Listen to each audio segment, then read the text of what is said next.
अस्सलाम वालेकुम। मैं Mohammad Mushtaq Chaudhary advocate high court solution online 24 की तरफ से आपकी खिदमत में हाजिर हूँ। जैसा कि मैं वक्तन फ़वक्तन आपको कानूनी मशवरे देने की कोशिश करता हूँ, आज भी मैं आपको जो हमारा जनरल इलेक्शन 8 फरवरी को हुआ है, इसके बारे में आपको मैं कुछ बताना चाहता हूँ। जैसा कि कुछ पार्टीज का ये कहना है कि इलेक्शन में उनके साथ धांधली हुई है, ठीक है, और उन्होंने इसके सिलसिले में उन्होंने मुख्तलिफ उम्मीदवारान ने हाई कोर्ट में एक पटिशन आईनी पटिशन फाइल की है। तो आईनी पटिशन जब उन्होंने फाइल की तो उसके बाद वो उनकी जो पटिशन थी वो खारिज हो गई, क्योंकि वो हाई कोर्ट ने ये ऑर्डर किया कि ये कानून के मुताबिक इनके पास ये रेमेडी नहीं है, इनको इलेक्शन कमीशन के पास जाना चाहिए।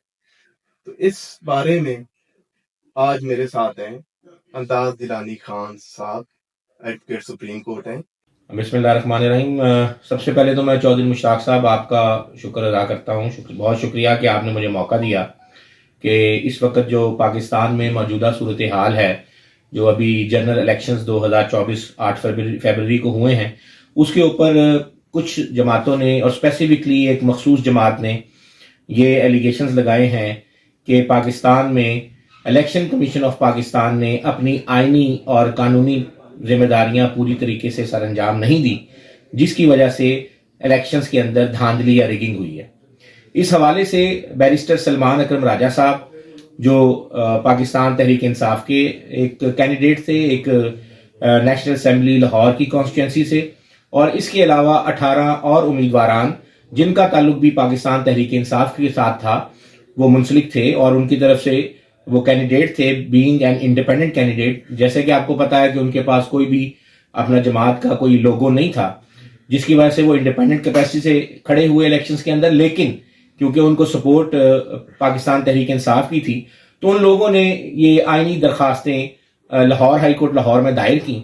जो कि तमाम दरखास्तें लाहौर हाई कोर्ट ने कंसोलिडेट की और अपने हुक्म 12/2/2024 के तहत इन तमाम दरखास्तों को इस वजह से खारिज फरमा दिया कि ये तमाम आईनी दरखास्तें जो हैं वो under the law, under the constitution of Pakistan 1973 maintainable नहीं है। देखें मुश्ताक साहब, आप बीइंग अ लॉ स्टूडेंट, जैसे हम भी लॉ के स्टूडेंट हैं, आईनी दरखास्त आप उस वक्त दायर करते हैं जब आपके पास कोई अल्टरनेट रेमेडी ना हो। और honourable Lahore high court Lahore ने भी जब ये आईनी दरखास्तें खारिज फरमाई हैं 12/2/2024 के अपने हुक्म के तहत, उसमें भी लाहौर हाई कोर्ट लाहौर ने यही ऑब्जर्व किया है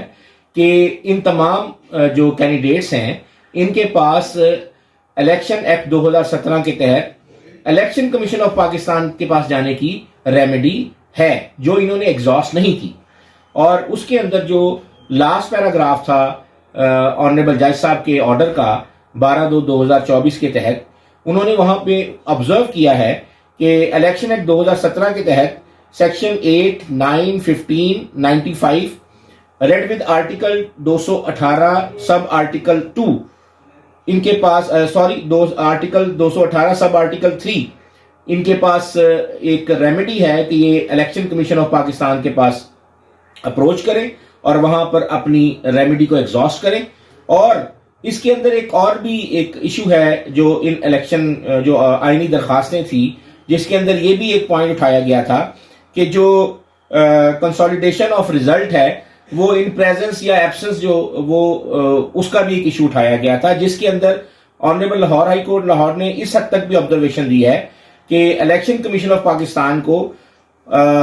आईने पाकिस्तान की जो आर्टिकल है 218(3) और आर्टिकल 224 के तहत ये उसकी आईनी और कानूनी जिम्मेदारी है। दूसरा, इलेक्शन कमीशन ऑफ पाकिस्तान के पास अंडर आर्टिकल 218 सब आर्टिकल 3 और आर्टिकल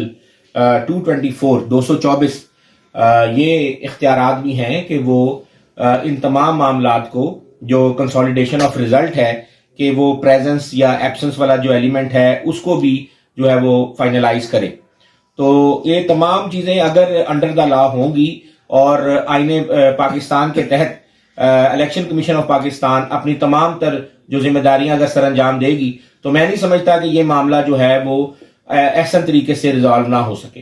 تو ہم امید کرتے ہیں being a student of law ہمارا اس کمیونٹی کے ساتھ تعلق ہے اور آئین کی ہمیشہ بالادستی ہوتی ہے اور اسپرٹ آف لا بھی یہ ہے کہ تمام چیزوں کو strictly in accordance with law decide کیا جائے. تو میں امید کرتا ہوں کہ الیکشن کمیشن آف پاکستان اپنی یہ ذمہ داری کو ادا کرے گی اور پاکستان میں جو موجودہ صورتحال ہے یا انسرٹینٹی ہے to the extent of some candidates of a specific political party وہ ریزالو ہو جائیں گے. بہت شکریہ.